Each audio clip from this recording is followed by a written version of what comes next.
Tungaw ang sigaw ni Leo sa bawat sulok ng bakuran. Aray, aray, aray. Bitaw, gusto mong bumitaw ako?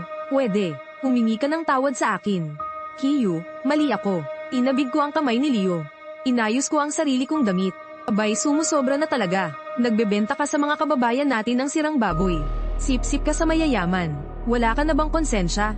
Binawi ni Leo ang kamay niya at nagsimulang magsisigaw at magmura. Pero minaliit niya ang lakas ng boses ko. Leo, sa ganitong pagkakataon, sisiraan mo pa ako. Kailan ba ako nagkatay ng baboy na hindi sa harap ng mga kababayan natin? Hindi naman bulag ang mga tao. Hindi ba nila nakikita? Nagsimula na namang magbulungan ang mga tao. Nagbubulong-bulungan sila. Oo nga, Leo, dapat may konsensya ka naman sa ginagawa mo. Tuwing nagkakasakit ka, hindi ba't ako ang naghahatid sa'yo sa ospital kahit hating gabi? Ako pa nga ang gumastos sa mga gamot mo. Sa lahat ng mga taon na ito. Kung may isang tao na pinakitaan ng kabutihan ng pamilya kong Chi, ikaw yun. Tapos ngayon, dahil lang sa peking pangalan ng tindahan ni Wang Mazi, pupunta ka rito para mag-iskandalo. At hinihikayat mo pa ang lahat na sumama sa gulo. Nasaan na ang konsensya mo? Kinain na ba ng dalawa mong suwail na anak? Si Leo, ayaw na ayaw niyang may nagsasabing suwail ang mga anak niya. Dahil mas pinapahalagahan niya ang mga anak niyang lalaki. Itinuturing niyang parang kayamanan ang mga anak niya. Araw-araw niyang ipinagmamalaki ang mga ito sa ibang tao. Pero maliban sa paghingi ng pera sa kanya, hindi man lang siya kino-contact ng dalawa niyang anak. Dahil totoo lahat ng sinabi ko. Hindi makasagot si Leo. Namumurok ang mga ugat niya sa galit. Nakatitig lang siya sa akin ng masama. Sa tingin niyang iyon, tila pinatay na niya ako ng paulit-ulit sa kanyang isipan.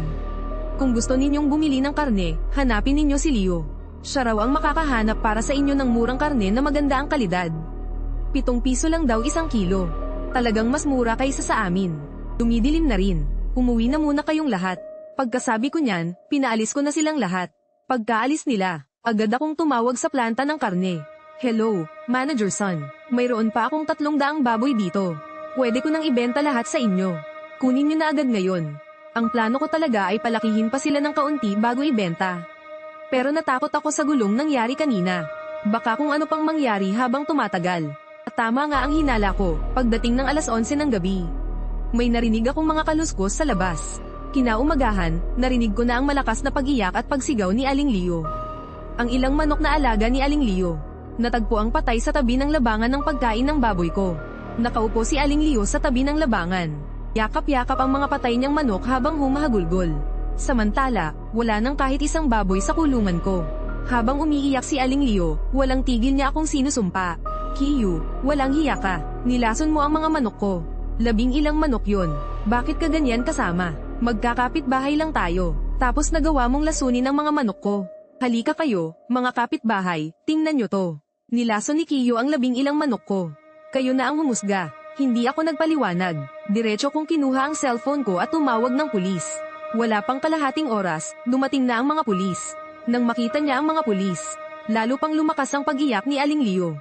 Sinabi niyang dahil sa galit ko, nagkaroon ako ng masamang balak. At pinatay ko ang mga manok niya.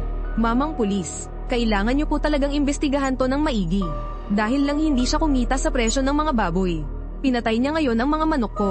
Naaawa naman ang mga tao sa paligid kay Aling Leo. Dahil ang pinakamamahal niyang 11 manok, ay talagang sa tabi ng labangan ko namatay. Kahit na nasa labas naman ang labangan na iyon. Ako pa rin ang laging naghahanda ng pagkain ng baboy. Binuhos sa labangan para aipakin sa mga baboy. Mga mamang pulis, kailangan niyo siyang pagbayarin. Huwag po kayong mag-alala, iimbestigahan po namin itong mabuti. Pagkasabi noon, dinala ako sa istasyon ng pulis para kumuha ng salaysay. Bago umalis, nakiusap ako sa mga pulis na payagan akong bumalik para may kunin. Kasama ko ang 2 pulis, at sa istasyon ay tiningnan namin ang CCTV sa paligid ng babuyan. Bandang 11:00 ng gabi, nagdala si Aling Leo ng isang timbang pestisidyo. Binuhos niya ito sa pagkain ng mga baboy ko. Kinaumagahan, pumunta ang mga manok sa may pagkain ng baboy ko para tumuka. Pagkatapos kumain, namatay sila. Hindi nagtagal, inihatid na ako pabalik ng mga pulis. Nang makitang ligtas ako at walang nangyari, nagtatalon sa galit si Leo. Mga mamang pulis, parang awa nyo na, kailangan nyo po akong bigyan ng katarungan. Nagmamakaawa po ako sa inyo. Naimbestigahan na namin ang lahat. Ikaw ang naglagay ng lason. At sa huli, sarili mong mga manok ang napatay mo. Agad kong kinuha ang video ng paglalason niya. At ipinasa sa group chat ng aming baryo. Pagkatapos mapanood ang video, pinag-usapan at pinagtuturo-turuan na ng lahat si Leo. Nang makita niyang dehado na siya sa sitwasyon, agad na nag-iskandalo si Leo. Luluhod ako sa harap ninyo. Parang awa nyo na, tulungan ninyo ako. Namatay ang mga manok sa tabi ng labangan ng baboy ni Kiyu. Kailangan niyang magbayad. Habang sinasabi yun, akmang luluhod na si Leo. Pero mahigpit siyang pinigilan ng 2 pulis. Tumigil ka na sa kalokohan mo. Walang kinalaman si Kiyu rito. Kung hindi ka pa titigil, pwedeng magsampa ng kaso si Kiyu laban sa'yo. Habang sinasabi yun, tumingin sa akin ang 2 pulis. Ngumiti ako at lumapit. Aling Leo, ang totoo niyan, gusto mong lasunin ang mga baboy ko, di ba? Pero ang hindi mo alam, naibenta ko ng lahat ang mga baboy ko kahapon. Sa huli, sinubukan mong manlamang, pero ikaw pa ang nalugi. Inatay niya ang sarili niyang mga manok. Kung ititigil mo na ang kalokohan mo, maaari kitang hindi pa nagutin sa batas. Doon lang tumayo si Leo. Binuhat niya pa uwi ang mahigit 10 manok. Magtatanghali na noon. Nagtipon na naman ang lahat sa tapat ng bahay ni Leo. Sa pagkakataong ito, humihingi na sila ng katarungan kay Leo. Dahil bisperas na ng bagong taon, wala pa ring nabibiling baboy ang mga tao. Nagtago si Leo sa loob ng bahay at hindi nang ahas na lumabas. Ang malaking bakal na gate sa may pinto ay malakas na kinakalampag. Sumasabay ito sa ingay ng mga paputok sa labas. Kaya medyo mahirap na itong makilala. Habang pinakikinggan ko ang mga paputok sa labas, bigla ko lang napagtanto, bisperas na pala ng bagong taon ngayon. Yuya, samahan mo akong magdikit ng mga palamuti para sa bagong taon. Nagdikit kami ni tatay ng mga palamuti. Nagsabit kami ng mga parol at nagsindi ng mga paputok. Tay, naibenta na lahat ng baboy sa pagkakataong ito. Papayag ka na bang sumama sa akin sa syudad pagkatapos ng bagong taon? Tumingin ang tatay ko sa pamilyar na nayon. At tumango, maraming emosyon ang bumakas sa kanyang mga mata. Mayroong panghihinayang, mayroong mga alaala. May pag-aatubili, at sa huli, may pagkadismaya. May sarili akong kumpanya sa syudad. Isa lang sa mga negosyo ko ang pag-aalaga ng baboy. Kadalasan, ang tatay ko ang nagbabantay sa piggery. Pero matanda na siya, masyado nang nakakapagod. Matagal ko nang gustong ibenta lahat ng baboy. Pero laging hindi pumapayag si tatay. Una, dahil paraan daw ito para makatulong sa mga kanayon. Pangalawa, dahil kilala na niya ang lahat ng tao dito. Pero matapos ang gulong ito, parang hindi na rin sulit na manatili pa rito. Dinala pa rin ni Leo ang lahat sa tindahan ng karne ni Wang Mazi. Ngunit ngayon, ang pinakamurang presyo ng karne ay tumaas na sa 79 na piso kada kalahating kilo. Huling araw na ngayon, hindi rin madali para sa akin ang magnegosyo. Ang pinakamurang maibibigay ko sa inyo ay 18 piso at 50 sentimo. Kung ayaw ninyong bumili, di bale na lang. Si Wang Mazi ay hindi kailanman magalang magsalita sa mga taong ayaw bumili. Pero ang magandang balita ay, ngayon, mayroon pang 1 piraso ng baboy na 7 yuan bawat gin. Habang nagsasalita, kinuha ni Wang Mazi mula sa ref ang 1 piraso ng karne na mga 5 gin ang bigat at medyo mabaho na. Si Leo ay nakatayo sa pinakaharapan. Agad niyang sinunggaban ang murang karne. Tuwang-tuwa niya itong niyakap, bagamat hindi nasiyahan ang lahat. Pero wala silang nagawa. Sa huli, nabili na lang ng lahat sa halagang 18.5 yuan bawat gin. Nakabili sila ng 1 tumpok ng karne na mataba at maraming kulani. Pagkalabas nila ng tindahan ng karne, may nakapansin na hindi tama ang kulay ng karne. Hindi rin maganda ang kalidad nito. Marami ring maliliit na bukol sa karne. Napakamahal. Bakit ganito ang kalidad? Mukhang karne na may kulani. Oo nga, balikan natin siya. Bumalik ang mga taga-nayon sa tindahan ng karne ni Wang Mazi. Pero hindi sila sinanto ni Wang Mazi. Ilang taon nang bukas itong tindahan ko. Laging ganitong klase ng baboy ang tinitinda ko. Alam yan ng lahat. Dito sa akin, mura talaga. Karaniwan lang ang kalidad ng karne. Kung gusto ninyong bumili ng mas maganda, pwede naman. Mayroon akong black soil na baboy. 50 yuan bawat gin. Natameme ang lahat sa sinabi niya. Ano, inaasahan nyo bang sa halagang 18 yuan? 59 na sentimo bawat gin ay makakabili na kayo ng black soil na baboy. Managinip kayo ng gising. Habang sinasabi ito, itinarak niya ang kutsilyo sa sangkalan. Nagulat at natakot ang lahat. Sa huli, wala silang nagawa kundi umalis na lang. Hawak-hawak ng lahat ang binili nilang karne na may kulani sa halagang 18.5 yuan bawat gin. Sa pagkakataong ito, nawalan na sila ng ganang magreklamo.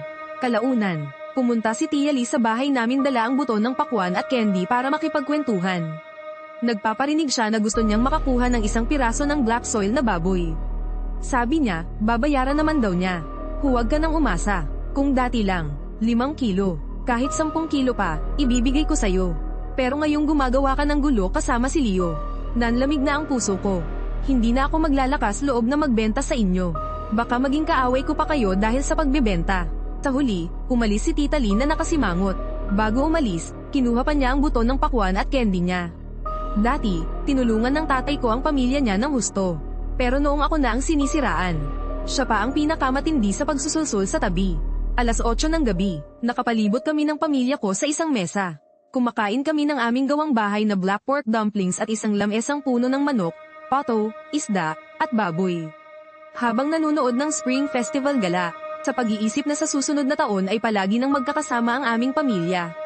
Napuno ang puso ko ng hindi maipaliwanag na kaligayahan. Hindi nagtagal pagkatapos ng hapunan. May narinig na sigawan sa kalye. Lumabas ang tatay ko para magtanong-tanong. Doon lang namin nalaman na si Leo ay sumakit ang tiyan pagkatapos kumain. Nagsusuka at nagtatae, at sa huli ay hinimite. Ang anak niyang lalaki ay naghahanap ng tulong. Pero walang sino man ang gustong tumulong. May sinabi ako sa tatay ko. Sa pagkakataong ito, huwag mo nang pakialaman. Nasa bahay naman ang anak niya. Panatag na umupo ulit ang tatay ko para manood ng Spring Festival Gala kasama namin. Habang kumakain ng butong pakwan. Kinabukasan, unang araw ng bagong taon. Saradong-sarado ang pinto ng bahay ng mga Leo. Magdamag silang hindi bumalik galing sa ospital.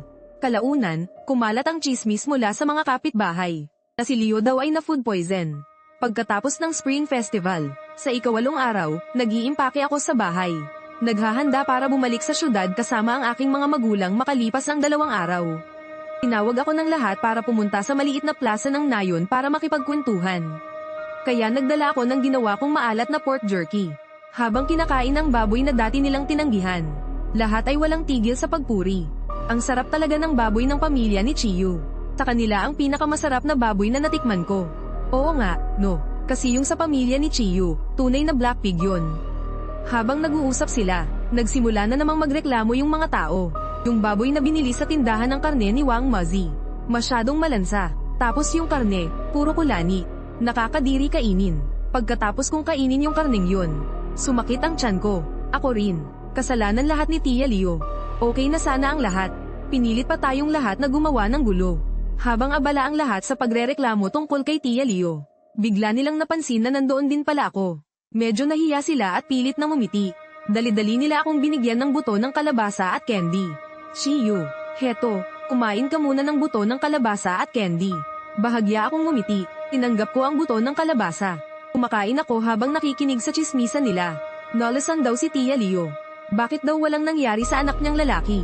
May isang mahinang nagtanong. Sumang-ayon din ang lahat. Oo nga, no. Noong gabing yun, nakita ko yung 2 anak niya, parang wala lang sa kanila. Si Ate Zaifeng, ang pinakachismosa sa baryo. Sumenya sa lahat na lumapit. At pabulong na sinabi, narinig ko raw, mahal na mahal daw ni Leo ang mga anak niya. Kaya siya ang kumain ng murang baboy. At ipinakain sa mga anak niya yung mahal. Ang lalaki na ng 2 anak niyang yun. Pero hindi man lang marunong maawa sa nanay nila. Nabalitaan nyo ba? Babalik na raw si Leo mamayang hapon. Kasi raw, masyadong mahal daw ang bayarin sa ospital sabi ng anak niya. Ha, kumusta na raw si Leo ngayon? Nagkakagulo ang lahat sa pag-uusap. Masasabing nag-aalala sila. Pero ang totoo, mas nangingibabaw ang pagkausyoso. Kinaumagahan, nakabalik na si Aling Leo. Pero may naiwang epekto ang pagkalason sa kanya. Naging dulang ang mga mata niya. Dahil masyadong mahal ang gastos para sa kanyang tuluyang paggaling. Sumuko na sa pagpapagamot ang pamilya ni Aling Leo. Siyempre, ang unang ginawa ni Aling Leo pagbalik niya, ay pumunta sa tindahan ng karne ni Wang Mazi kasama ang anak niya. Para humingi ng danyos, at sinamantala pa ang pagkakataon para mangikil ng malaking halaga. Kinabukasan, inanyayahan ni Leo ang mga kapitbahay na kumain sa bahay niya. Nagagaling lang daw niya sa malubhang sakit, kaya gusto niyang magpakain sa lahat. Pero ang totoo, gusto niya lang samantalahin ang pagkakataon para makakuha ng kaunting pakimkim. Nang pumunta si Leo sa bahay para imbitahan ako, nakaharap siya sa akin, pero sa ibang direksyon nakatingin ang mga mata niya. Sa sandaling iyon, naasiwa ako at hindi ko alam kung saan titingin sa kanya. Kapag kinakausap ko siya, pakiramdam ko ay parang hindi nagre-register sa kanya ang sinasabi ko. Kaya nagmadali akong kumuha ng sobre na may lamang 200 piso. Nagdahilan na lang ako na may gagawin pa ako. At pinauwi ko na siya. Pagkakuha niya ng pera, abot tenga ang ngiti ni Leo sa tuwa. Chiyu, kung may gagawin ka pa, sige unahin mo na yan. Kinabukasan, Katatapos lang kumain ng lahat sa bahay ni Leo nang magsimula silang magsuka at magtae. Lahat ng mga taga-nayon na pumunta para kumain ay nalasan sa pagkain. Dahil ang manok na namatay sa lason na kagagawan din niya ay ginawang shredded chicken ni Aling Leo. At inihain sa hapagkainan. Ang mga hindi gaanong malala ang pagkalason ay na-hospital ng 3 araw. Habang ang mga malala ang kaso ay kinailangang ma-hospital ng mahigit 1 linggo. Mabuti na lang at dahil kuripot si Leo, kaunting-kaunting manok lang ang inilagay niya sa bawat plato. Kaya kaunti lang ang nakain ng lahat. Sa puntong iyon, biglang naalala ng lahat ang pagkalason ni Leo, dahil nga ba talaga sa baboy mula sa tindahan ni Wang Mazi. Pero dahil sa pakikisama sa mga kapitbahay, walang nagsabi nito ng harapan kay Leo. Ngunit palihim na, kumalat ang chismis na niloko ni Leo ang tindahan ni Wang Mazi para sa pera. Muling nagpunta ang mga tao sa bahay ni Leo para humingi ng bayad para sa gastusang medikal. Matigas na itinanggi ni Leo na ang sarili nilang manok ang naging sanhi ng pagkalason ng mga kababayan nila. Dahil naubos na lahat ng manok, pati ang mga buto ay ginawa ng panggatong ni Tia Leo. Walang nagawa ang mga tao. Kaya naman, iniwasan na lang nila si Leo. Tuluyan nang nasira ang reputasyon ng pamilya ni Leo sa nayon. At ang baboy naman namin ay mas lalo pang kinilala ng lahat. Habang naglalakad sa kalye, ang mga taong dumadaan ay nagtatanong, "Shiyu, kailan ka magbebenta ng baboy para sa bagong taon sa susunod na taon?" Lagi akong sumasagot ng nakangiti, "Tingnan natin, pagdating ng panahon, kailangan kong bumili ng mas maraming itim na baboy mula sa inyo."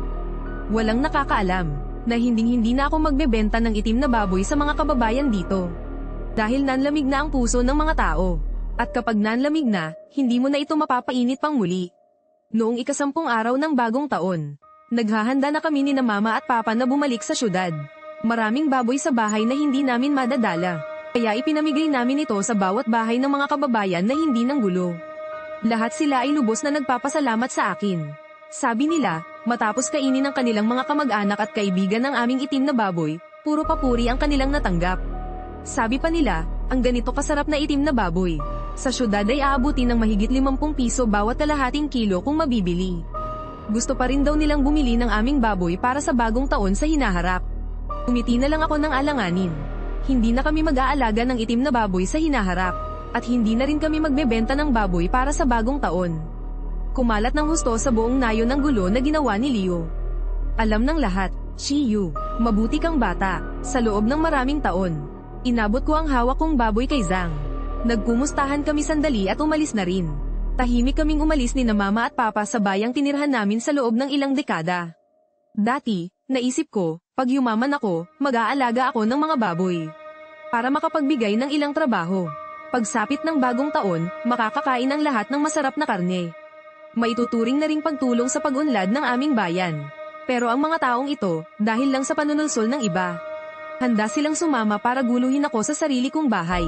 Ang iniisip ko araw-araw ay kung paano matutulungan ang mga kababayan ko. Samantalang ang iniisip nila ay kung paano makakalamang sa pamilya ko. Bakit daw, mayaman na ako, kailangan ko pa silang pagkakitaan. Alam naman nilang mahirap alagaan ang mga black pig. Ang pinakamurang puhunan ay 30 piso na kada kalahating kilo. Palagi ko itong ibinebenta sa kanila ng palugi. Pero napakarami pa ring hindi marunong makontento. Pero ngayon, magtatapos na ang lahat ng ito. Matapos kong dalhin ang mga magulang ko sa syudad, bumili ako ng isang vilya. Mayroon itong malaking bakuran sa likod. Nagtanim sina mama at papa ng maraming gulay sa bakuran. Pati na rin ng iba't ibang klase ng bulaklak. Kahit na hindi kasing dami ng mga kababayan namin dito. Maraming senior activity center sa aming komunidad. Nagsimulang mag-aral ng Tai Chi si papa. Marami siyang nakilalang mga kaedad niya. Madalas siyang nakikipaglaro ng chess sa kanila. Sumali naman si mama sa plaza dance team ng komunidad. Araw-araw siyang sumasayaw sa plaza. Maganda ang samahan ng mga magkakapitbahay. Madalas ipamigay ni mama sa mga kapitbahay ang mga gulay na tanim niya. Ang mga kapitbahay naman ay madalas magbigay ng mga ginawa nilang dumplings o mga lutong ulam kay mama. Sa tuwing nakikita kong masaya ang mga magulang ko araw-araw, medyo nagsisisi ako na hindi ko sila pinilit na lumipat dito ng mas maaga. Wala na ang mga intriga sa pagitan ng mga kapitbahay. At araw-araw pa silang nakakapag-ehersisyo. Mukhang bamata ng husto sina mama at papa. At ako naman, hindi ko na kailangang mag-drive ng malayo linggo-linggo para bisitahin sila. Dahil wala na ang Black Pig Farm para gambling ang isip ko. Nailaan ko ang mas maraming enerhiya sa sarili kong kumpanya. At lalong gumanda ang takbo ng negosyo. Malapit na naman ang katapusan ng taon. Tumaas ng 50% ang kita ng kumpanya. Binigyan ko ang bawat empleyado ng dobleng bonus. Masayang-masaya ang lahat. Pagkatapos ng trabaho, isinama ko sina mama at papa sa mall para mamili ng maraming panghanda para sa bagong taon. Ngayong taon, sa syudad kami magbabagong taon. Naging mas madali na rin ang paghahanda ng mga pangbagong taon. Gaya ng dati, ang pinakamahalaga pa rin para kay papa ay ang mga kapwet para sa bagong taon. Sabi niya, ang pagdidikit daw ng mga ito ay nakakataboy ng malas at sakuna, at nag-aanyaya ng swerte at pagpapala. Iyon daw ang tunay na diwa ng bagong taon. Itong mga nakaraang araw, ang dami kong natatanggap na tawag. Lahat galing sa mga kababayan natin, nagtatanong tungkol sa mga baboy para sa bagong taon. Chiyu, magbebenta ka pa ba ng Black Native Pig ngayong taon? Chiyu, hinihintay na ng lahat na makabili ng baboy galing sa inyo. Sa sunod-sunod na tawag ng mga gustong bumili ng baboy, may isang sumingit na tawag para bilhin ang piggery. Ako si Liu Yud ng Liu Village. Gusto kong bilhin ang piggery nyo. Matapos naming mag-usap ni na mama at papa, ibinenta ko na ang piggery kay Liu Yud. Hindi nagtagal, may kumalat na chismis, na si Liu Yud daw ay nag-aalaga ng baboy sa baryo. Araw-araw daw na pumupunta si Aling Liu sa mga bahay-bahay para magbenta ng baboy sa mga kababayan. At pinipilit pa niya ang lahat na bumili ng baboy para sa bagong taon sa bahay ni Liu Yud. Dahil si Liu Yud ay malayong pamangkin ni Aling Liu. Ilang beses itong nangyari, kaya nainis na ang lahat sa pangungulit niya. Kaya para lang matigil na siya, bumili na lang sila ng karne kay Liu Yud. Pag-uwi nila at tinimbang, kulang pala ng ilang kilo ang bawat piraso ng karne. Nang binalikan nila si Liu Yud, todo tanggi siya. Sinasabi pa niyang baka sila pa mismo ang nagbawas ng karne pag-uwi nila. Para lang manggulo, dahil sa ganitong klase ng taong hindi marunong makipag-usap. Wala nang nagawa ang mga taga-baryo. Sa huli, hinayaan na lang nila at tiniis ang pagkalugi. Habang pumapangit ang reputasyon ni Liu Yud sa baryo. Lalo namang gumanda ang tingin ng mga tao sa akin. Nagsimulang hanap-hanapin ng lahat ang panahon na ako pa ang nagbebenta ng baboy para sa bagong taon. Ang karneng binibenta ko ay siksik, sariwa at malambot, at palagi ko pang dinadagdagan ng 2 o 3 kilo ang binibili ng mga kababayan. Pero tuluyan nang natapos ang mga araw na iyon. Hinding-hindi na mauulit ang panahong may itim na baboy na nabibili sa halagang 15 piso bawat kalahating kilo. At ako naman, kasama sina nanay at tatay, payapa at masaya kaming nagsasalo para sa medianoche sa bahay. Habang nanonood ng palabas para sa bagong taon, malayo sa mga basagulero at walang hiya, naging napakagaan at payapa ng bagong taon ko.